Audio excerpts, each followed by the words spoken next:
누가복음 15장 20절에서 24절까지의 말씀. 자, 우리 한 목소리로 같이 읽겠습니다. 시작. 이에 일어나서 아버지께로 돌아가니라. 아직도 거리가 먼데 아버지가 그를 보고 측은히 여겨 달려가 목을 안고 입을 맞추니 아들이 이르되 아버지, 내가 하늘과 아버지께 죄를 지었사오니 지금부터는 아버지의 아들이라 일컬음을 감당하지 못하겠나이다 하나, 아버지는 종들에게 이르되 제일 좋은 옷을 내어다가 입히고 손에 가락지를 끼우고 발에 신을 신기라.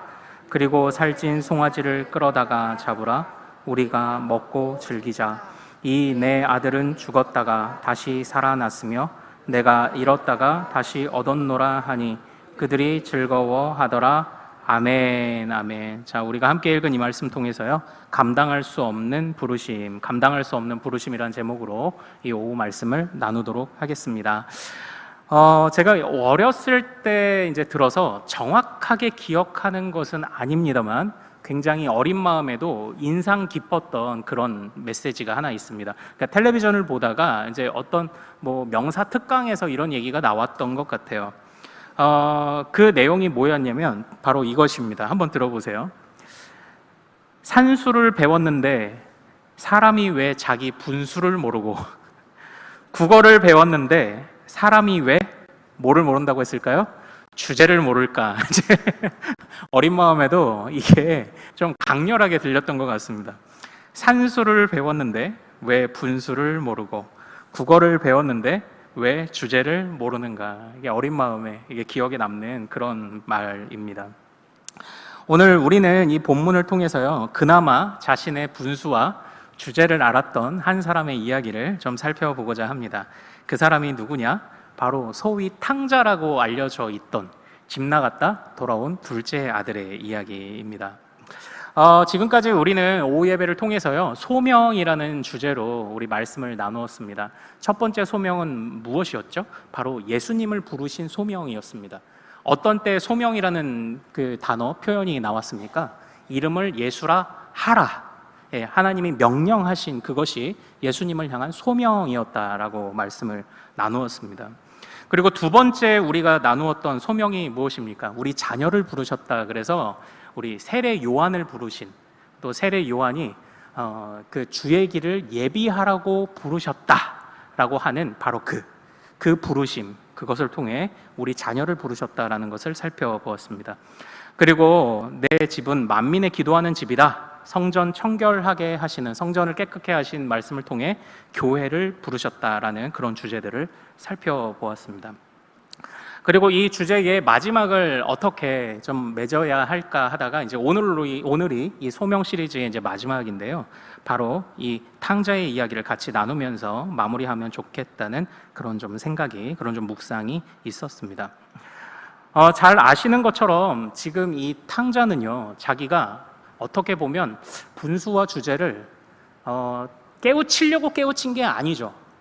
하다 보니 도저히 궁지로 몰리는 상황을 스스로 감당할 수 없어서 나름 좀 깨우친 것처럼 그렇게 지금 이렇게 보여집니다.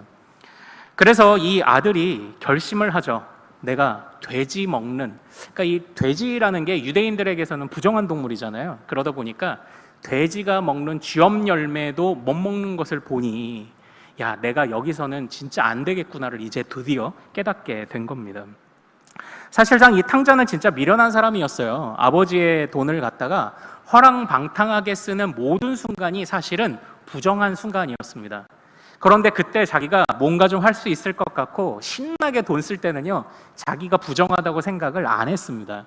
그러나 이제는 쥐엄 열매를 먹을 때가 되니까 자신의 부정함이 그나마 깨달아졌던 것 같습니다.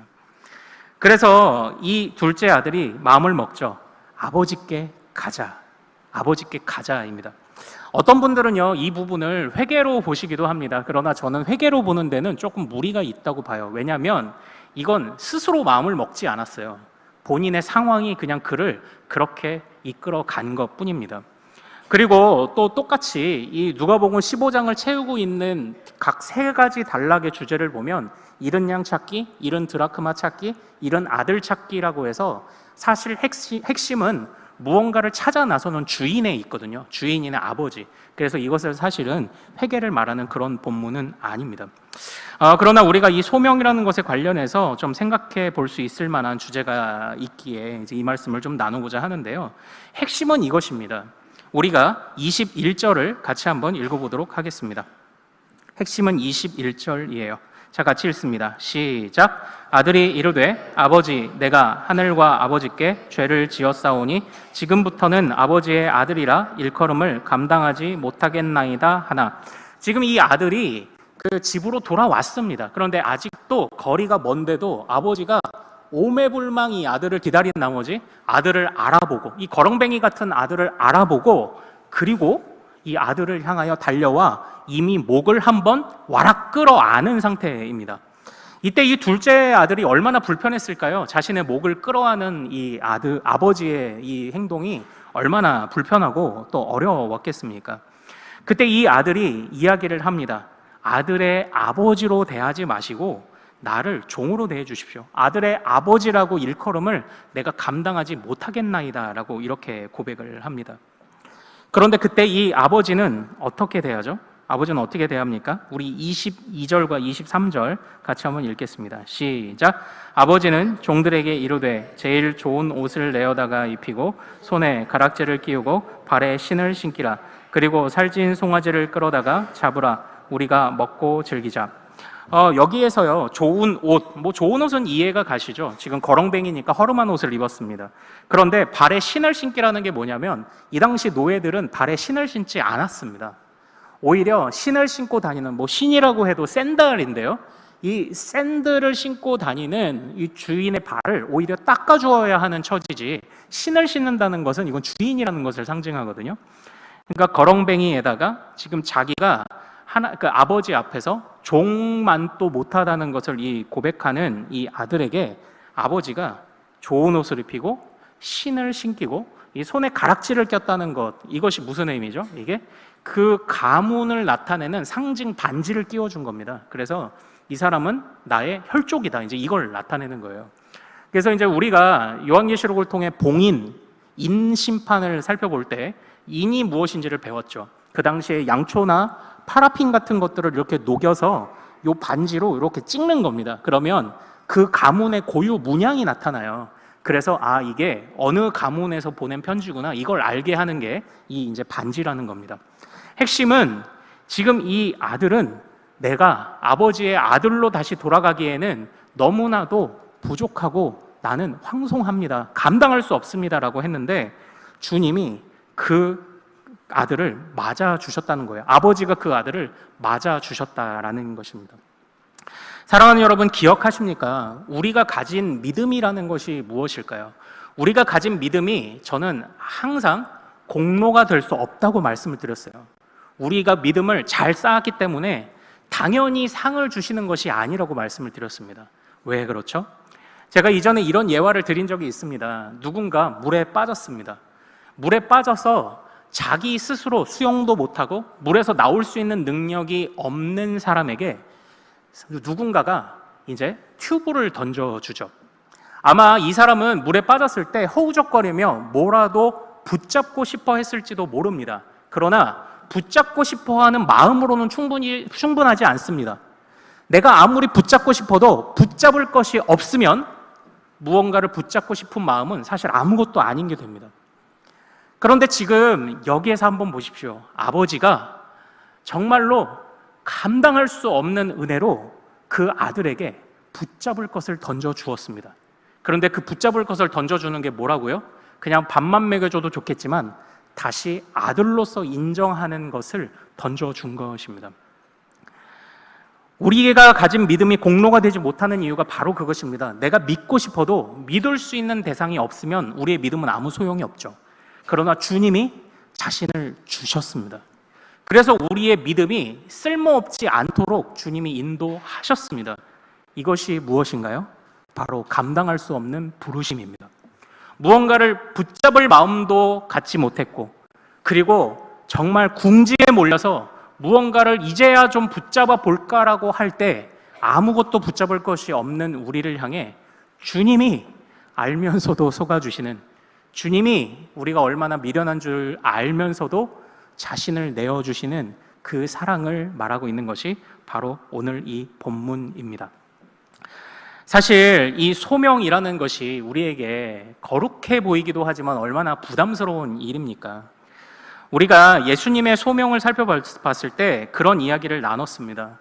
우리 예수님이 그 제자들을 또 부르실 때 보면 내가 사람을 낚는 어부가 되게 하리라 라는 이런 말씀으로 제자들을 부르셨다고 말씀을 드렸죠. 그러나 원어는, 그리고 그 직역하고 있는 영어 성경은 사람을 낚는 어부라고 되어 있지 않다고 말씀드렸습니다.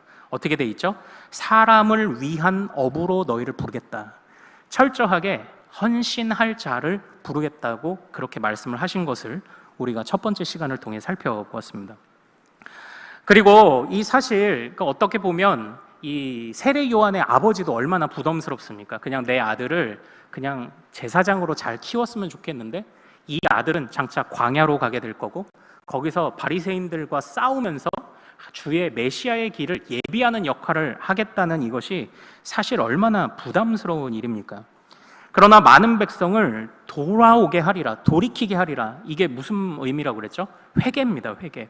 세례 요한이 예수님의 길을 여는 것으로부터 사실 회개의 역사, 만민을 위한 회개의 역사가 시작되었다고 해도 과언이 아닐 정도로 세례 요한의 헌신은 그렇게 참 귀한 것이었습니다. 예수님의 헌신, 제자들을 부르신 제자들의 헌신, 사도들의 헌신, 그리고 세례 요한의 이 모든 헌신들, 그들을 위한 주님의 소명, 사실 이것은 위대하지만 굉장히 부담스럽습니다. 그러나 우리는 오늘 이 탕자를 향한 이 말씀을 통해서 우리는 분명 알아야 합니다. 주님이 우리에게 맡겨주시는 일들이요, 네, 부담스럽습니다.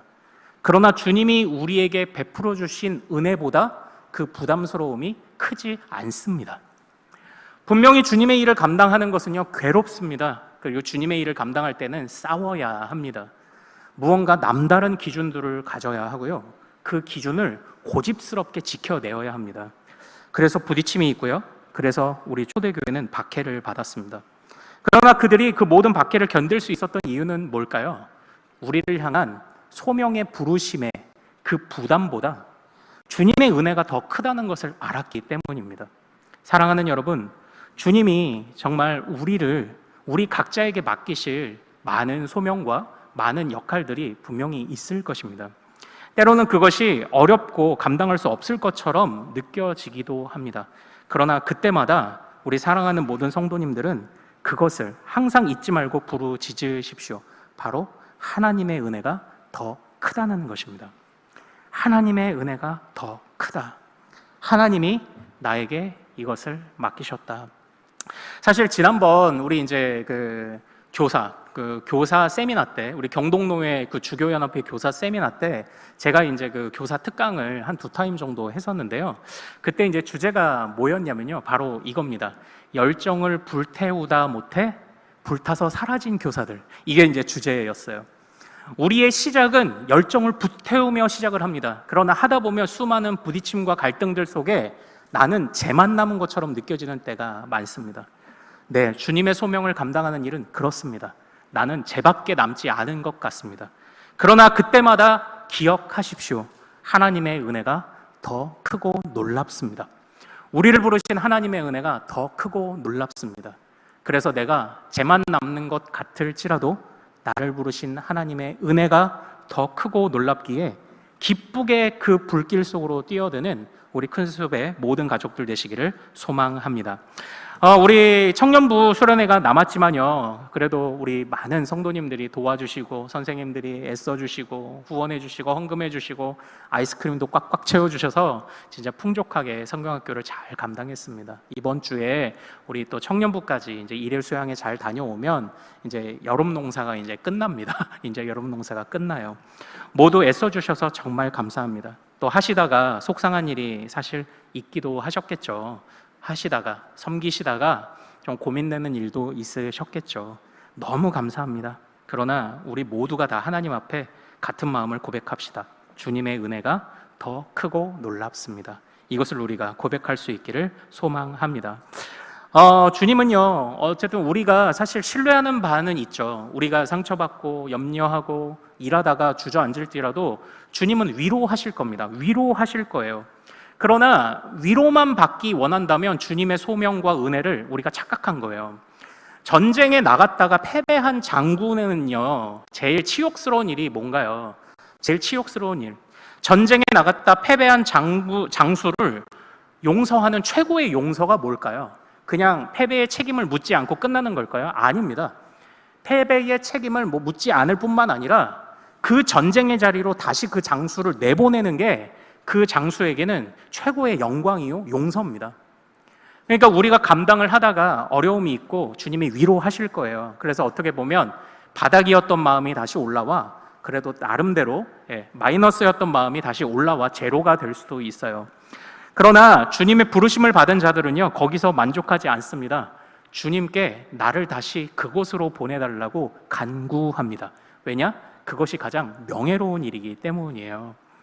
내가 패배했던 그 자리로 나를 다시 보내주십시오. 내가 실패했던 그 자리로 나를 다시 보내주십시오. 내가 주님의 은혜를 힘입어 달려가겠나이다. 그런 고백이 또 우리 안에 있기를 소망합니다. 한편으로 이제 제가 오늘 말씀을 또 이제 보면서요, 이제 재밌는 것 좀 하나를 좀 살펴보고 이제 좀 마무리를 지으려고 하는데요. 오늘 본문 말씀에서도요, 우리가 여태까지 소명이라고 여겼던 칼레오, 부르시다라는 이 동사가 등장합니다. 그런데 여태까지 예수님, 세례 요한, 그리고 교회를 향한 부르심에서는 이 부르심을 누가 주었냐면 하나님이 주는 부르심이었어요. 그런데 이 본문만큼은요, 하나님이 이 부르심을 주었다라는 그런 그 표현이 사실은 있지 않습니다. 그 대신 부르심이 있긴 있는데 어떤 부르심이 있냐면, 자, 우리 21절을 다시 한번 같이 읽어보죠. 자, 21절 다시 한번 같이 읽겠습니다. 시작. 아들이 이르되 아버지, 내가 하늘과 아버지께 죄를 지었사오니 지금부터는 아버지의 아들이라 일컬음을 감당하지 못하겠나이다 하나. 아멘. 이렇게 되어 있죠.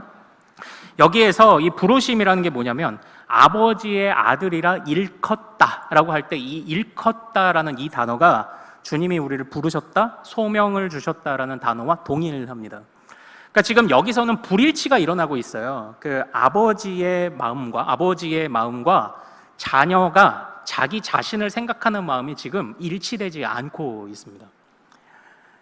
그러니까 이 아들은요, 지금 말하자면 주님의 부르심을 따라가는 게 아니라 자기 마음의 부르심을 따라가고 있어요. 뭐 어떻게 보면 겸손합니다. 뭐 겸손이라고 볼 수도 있겠죠. 그러나 자기가 아버지의 마음과 일치되지 않는 이게 자기 스스로를 향한 부르심, 그러니까 자기가 지금 자기에게 이 부르심을 주고 있는 건데요, 이게 일치되지 않는 것은요, 때로는 이처럼 이 일치되지 않지만 그나마 좀 긍정적인 것처럼 보이는, 뭐 겸손처럼 보이는 이런 불일치로 나타나면 그냥 다행일 수 있지만, 그러나 만약 이것이 교만의 불일치로 나타난다라고 하면은 이건 상당히 심각한 문제가 되고 맙니다.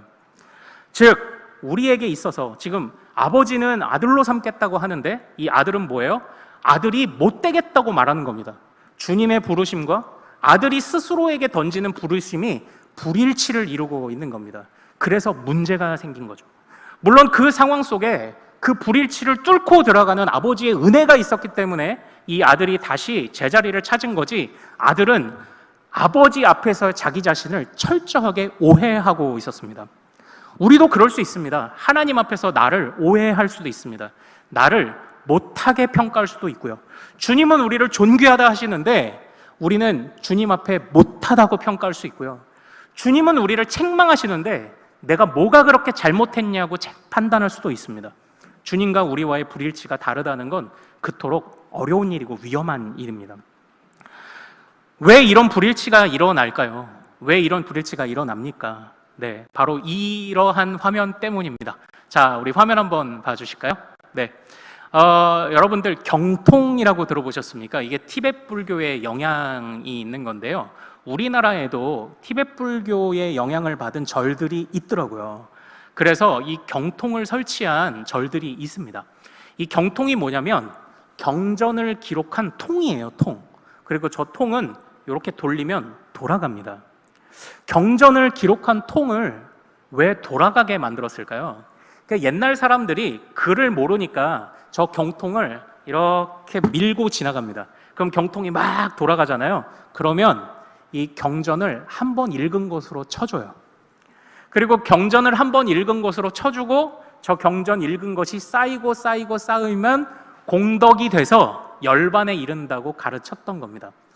물론 저 안에 함정이 있죠. 제가 항상 질문하듯 108배 몇 번 하면 열반합니까? 공양미 얼마나 바쳐야 열반하나요? 모르죠. 불교는 그걸 가르쳐주지 않습니다. 불교는 그걸 가르쳐주지 않아요. 그런데 저기 보십시오. 그냥 이 경통을 돌리면 한 번 경전을 읽은 것이라고 가르쳐줍니다. 어떻게 보면 굉장히 자비로운 것처럼 보입니다. 와, 우매한 백성들도 한 번 돌리면 와, 구원받을 수 있구나. 그러나 이건 절대 자비가 아닙니다. 이것은 그 사람을 무시하는 처사입니다. 생각하지 못하게 만드는 겁니다. 인격적인 교제가 없는 겁니다. 저것을 기뻐할 이유가 하등 없습니다. 절대 없어요. 너는 그냥 입 닫고 돌리기나 해라고 말하는 겁니다. 세상에 이런 부모가 있나요? 입 닫고 하기나 해라고 말하는 부모는 가장 안 좋은 부모입니다. 근데 지금 저 불교가 말하는 저 방식이 딱 그렇게 비인격적인 방식입니다. 잠자코 돌리기나 해. 기독교는 어렵습니다. 기독교는 사실상 경전을 읽어내어야 합니다. 성경 전설을 읽어내어야 합니다. 그래서 글을 배워야 하죠. 우리 선교사들이 제일 먼저 학교를 열었던 이유 중에 하나도 그건 아닐까요? 글을 읽어야 합니다. 이 글을 읽는다는 것은 어떤 의미가 있을까요? 바로 어느 것도 왜곡되지 않은 통일된 구원의 방식을 전달할 수 있다는 것을 의미하는 겁니다. 바로 하나님과 궁극적으로 인격적인 교제. 아이고, 가르쳐 놓으니까 머리만 커가지고 말이야, 그냥 시키는 대로 하면은 구원인데, 아니요, 비인격적인 겁니다. 그거는 때로는 우리가 주님 앞에 무수히 많은 질문을 가지고 무수히 많은 원망을 가지고 있더라도 주님이 그것을 가지고 나올 때 기쁘게 우리와 함께 토론하고 대화하실 수 있는 분이라는 사실을 망각하는 순간 우리는 비인격적인 하나님을 섬기게 되는 것입니다. 그러므로 우리 기독교의 모든 선교사들과 우리 기독교의 가치는 글을 통하여 전달됩니다. 글을 읽어내어야 합니다. 그런데 이 글을 읽어도, 자, 우선 첫째는 안 읽으면 이런 불일치가 생겨요. 내가 생각하는 나와 주님이 생각하는 나의 불일치가 일어나요. 일단 안 읽으면 안 됩니다. 또 읽긴 읽어도 그것을 잘못 읽으면 내가 생각하는 나와 주님이 생각하는 내가 불일치가 일어납니다. 그러니까 어찌 보면 우리는 성경을 읽어도 경통 돌리듯 그냥 야 됐고 그냥 읽어. 물론 너무 안 읽으니까 그렇게 권유를 하기는 해야죠. 그러나 그것은 완성의 단계가 아닙니다. 기독교는 글을 읽고 그것을 이해해야만 합니다. 야 됐고 그냥 읽어. 야 됐고 그냥 돌려. 그것이 무슨 차이가 있을까요? 그러나 주님은 우리와 교제하길 원하십니다. 인격적인 교제를 원하세요. 주님의 부르심과 우리의 부르심이, 우리가 생각하는 스스로를 향한 부르심이 일치되기까지 그것을 인내하며 기다려주실 용의가 있습니다. 주님은 강권적으로도 역사하시지만 그것은 굉장히 특수한 상황입니다. 대부분 주님은 기다리십니다. 그래서 우리로 하여금 깨닫고 스스로의 발걸음으로 기쁜 순종을 하게 하십니다. 주님은 인격적이십니다. 그러므로 우리는 이 주님의 말씀을 얼마나 사랑해야 합니까? 그리고 그것을 온전히 이해하기 위해 얼마나 애를 써야 합니까? 그리고 그 깨달은 것 앞에서 우리가 어떻게 해야 된다고요? 오전에 배웠죠? 우리의 마음을 확대해 봐야 합니다. 우리의 마음을 확대해 봐야 돼요. 그렇게 하며 하나님이 생각하는 나와 나 스스로 생각하는 나의 불일치를, 이 간격을 줄여가는 것이 그래도 이 소명이 무겁지 않게 여겨지는, 하나님의 은혜가 더 크게 여겨지는 지름길이 아닐까요? 다른 왕도는 없습니다. 우리는 오직 말씀입니다. 사랑하는 여러분, 여러분들은 여러분 자신은 혹시 어떻게 생각하십니까? 산수를 배웠는데 분수를 모르고, 국어를 배웠지만 주제를 모르는, 참 무서운 말이고요. 그리고 이제 사실 어느 누구도 피할 수는 없는 그런 말이죠. 주님은 존귀하다 하시는데 나는 자꾸 못났다고 하시진 않습니까? 저는 우리 자녀들도 그럴까봐 좀 염려가 됩니다. 좀 뭔지 모르지만 저는 우리 자녀들이 좀 무모해 보이는 것처럼 느껴질지라도 좀 당당하기를 바랍니다. 담대하길 바래요. 어떻게 보면 세상 물정 많이 몰랐으면 하는 생각도 있습니다. 너무 많이 아니까 이것도 재보고 저것도 재보다가 하나님이 나를 존귀하시다고 아무리 얘기해도 나는 존귀한 줄 모르고 그냥 구석으로, 구멍 속으로 숨어 들어가는 그런 우리 부모 세대들, 우리들도 또 얼마나 많습니까? 그러나 하나님이 우리를 얼마나 존귀하게 여기시는지, 또 때로 하나님이 우리를 어떤 부분들을 책망하시고 우리를 또 성장케 하시려는지 그것을 잘 발견하며 이런 불일치들을 좀 줄여갈 때에, 그때에 하나님이 또 우리에게 맡기신 일도 기쁘게, 그리고 또 우리의 성장도 정말 기쁘게 이루어질 줄로 믿습니다. 사랑하는 여러분, 제가요 이제 이 말씀, 하나님의 말씀을 확대해 보자, 말씀에 비춰보자, 주님의 마음과 우리의 마음을 일치시켜야 한다라는 이런 것들을 계속 생각을 하다 보니까요, 요것 한 가지가 좀 생각이 나더라고요. 하나님의 뜻을 따라야 한다, 우리가 주님의 뜻에 일치되어야 한다. 우리는 보통 하나님의 뜻을 언제 구합니까? 하나님의 뜻을 언제 구하죠? 제가 이것만 말씀드리고 마칠게요. 하나님의 뜻을 언제 구합니까? 갈림길에서나 아니면 어려운 일들이 있을 때 하나님의 뜻을 구합니다. 그런데 우리가 사실상 예를 들어 우리 자녀들의 진로라고 얘기를 한번 가정해 보죠. 우리가 자녀들의 진로를 앞두고 하나님의 뜻을 구하는 이유가 무엇입니까? 사실상 실패하고 싶지 않아서라는 마음이 클 것이라고 생각을 합니다. 하나님의 뜻으로 가야 성공할 것이라고 생각을 하는 거죠. 하나님의 뜻대로 가야 내가 잘 될 것이라고 생각을 하는 것 같습니다. 그러나 사랑하는 여러분, 다시 한번 생각해 보십시다. 하나님의 뜻을 우리가 따라야 하는 이유가 뭔가요? 실패하고 싶지 않아서입니까? 잘 되고 싶어서입니까? 우리가 하나님의 뜻을 따라야 하는 이유는 단 한 가지입니다. 하나님이 왕이시기 때문입니다. 우리의 성공과 실패는 우리가 하나님의 뜻을 따라야 하는데 어떠한 것도 영향을 끼칠 수 없습니다. 하나님은 때로는 성도와 하나님의 백성들의 성공을 통해 일하시기도 하고, 때로는 하나님의 백성과 하나님의 나라의 실패를 통해 하나님의 뜻을 이루시기도 합니다. 우리는 성공하고 싶죠. 그러나 때로 주님은 우리를 실패의 도구로 사용하시기도 합니다. 그러나 그 실패의 도구, 우리가 죄가 되어 사라지는 것 같이 느껴지는 그 순간도 이것이 잘 됐느냐 안 됐느냐를 떠나서 그 순간 우리가 왕이신 하나님께 순종했다면 그것은 가치 있는 부르심이요, 가치 있는 소명을 향한 순종입니다. 하나님의 뜻을 따라야 하는 이유는요, 이건 토를 달 수 없습니다. 성공과 실패로 좌우할 수 없습니다. 하나님의 뜻을 따라야 하는 이유는 하나님이 왕이시기 때문입니다. 우리는 부지런히 그 왕의 마음을 향해 내 마음을 일치시켜 가야 합니다. 말씀을 통해 그렇게 나아가야 합니다. 그것이 우리가 이 감당할 수 없는 부르심을 향해 마땅하게 온전히 반응하는 길일 것이고요. 그리고 그러한 자세가 우리가 주님을 정말 사랑하는 그런 모습 아닐까요? 자, 사랑하는 여러분, 참 지금까지 여러 가지 주님의 부르심, 또 맡겨진 일들을 감당해 주셔서 감사합니다. 죄송합니다만 짐을 좀 덜어드리고도 싶지만 그래도 교회가 돌아가는, 공동체가 돌아가는 기본적인 부분들이 있어서 때로는 그 부탁을 다 들어드리지 못할 때도 있습니다. 하지만 우리가 같이 서로 하나님 앞에서 우리를 향한 거룩한 부르심을 생각하며 그래도 우리에게 맡겨주신 일들을 이 남은 하반기를 잘 감당하며 우리가 나아간다면 주님이 참 얼마나 기뻐하시겠습니까? 우리 그런 공동체가 될 수 있기를 소망합니다. 자, 우리 찬송가 310장입니다. 아, 하나님의 은혜로.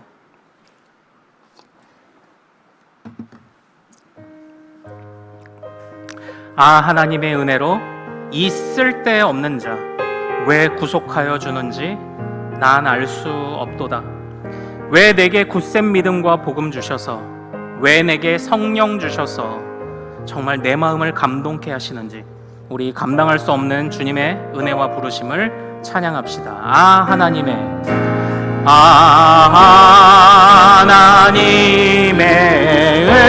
은혜로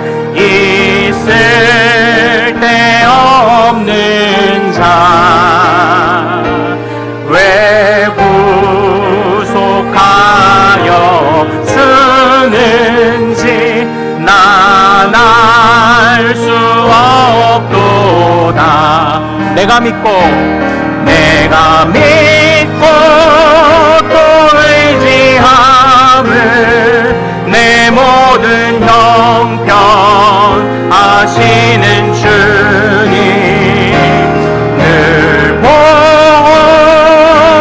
주실 것을 나는 확실히 아네. 왜 내게 굳센 믿음과 왜 내게 굳센 믿음과 또 복음 주셔서 내 맘이 항상 편한지 난 알 수 없도다.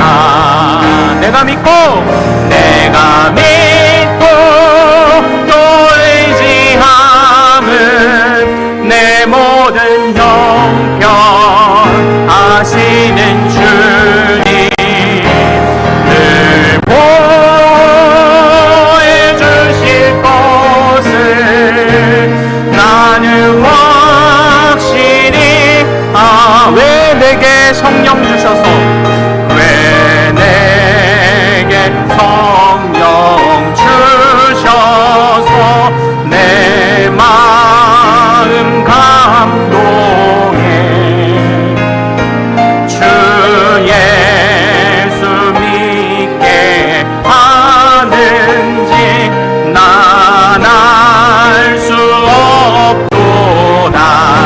내가 믿고 또 의지함을 내 모든 형편 아시는 주님 늘 보호해 주실 것을 나는 확실히 주 언제 강림하실지 주 언제 강림하실지 혹밤에 혹낮에 또 주님 만날 그곳도 난 알 수 없도다. 내가 믿고 또 의지함을 내 모든 형편 아시는 주님 늘 보호해 주실 것을 나는 확실히 내가 믿고 또 의지함을 내가 믿고 또 의지함을 내 모든 형편 아시는 주님 늘 보호해 주실 것을 나는 확실히 아네. 우리 주님의 부름받은 사랑하는 모든 큰수배 가족들, 우리 시간 같이 주님 앞에 우리의 마음을 쏟아놓고 고백합시다. 주여, 주님의 어떠한 부르심에도 내가 순종하겠나이다. 주님의 부르심과 나 스스로를 내가 판단하는 모습, 나 스스로를 향한 나의 부르심이 불일치되지 않게 하시고 주님 앞에 주님의 부르심에 기쁘게 순종하도록, 또한 주님의 무한하신 은혜를 더 크게 여기며 나는 아무것도 아님을 고백하는 우리 공동체 모든 일꾼에게 하옵소서. 주여 이름 크게 한번 부르고 같이 기도합니다. 주여! 신약성경 74페이지 마가복음 11장 15절에서 18절까지의 말씀.